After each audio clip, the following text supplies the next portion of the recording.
Technically അങ്ങനെ വലുതായിട്ടൊന്നും അറിയില്ല.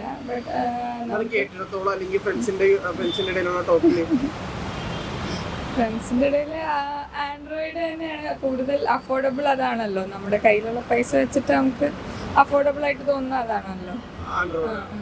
പിന്നെ ഞാൻ ഐഫോൺ യൂസ് ചെയ്യുന്നത്.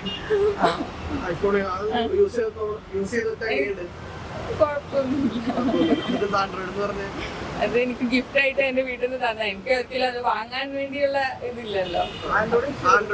യൂസ് ചെയ്തിട്ടുണ്ട് ഇതുവരെ. ആൻഡ്രോയിഡ് ആണ് യൂസ് ചെയ്യുക. അപ്പൊ എനിക്ക് അതിൽ നിന്ന് കൂടുതൽ ഇത്രയും പൈസക്ക് വെർത്തായിട്ട് ഇതിലൊന്നും തോന്നിയിട്ടില്ല. സർവീസ് ഒക്കെ ഐഫോൺ നല്ല തന്നെ. ക്യാമറ ഓഫ് കോഴ്സ് ഐഫോണിന്റെ തന്നെയാണ് അതിന് വെച്ച്. പക്ഷെ അത്രയും ക്യാമറ ഒക്കെ ഉപയോഗിക്കുന്ന ആൾക്കാർക്ക് ചിലപ്പോൾ ഞാൻ അങ്ങനെ ഉപയോഗിക്കുന്നില്ല. അപ്പൊ എന്റെ ഒരു യൂസിന് ആൻഡ്രോയിഡ് തന്നെയാണ് നല്ലത്.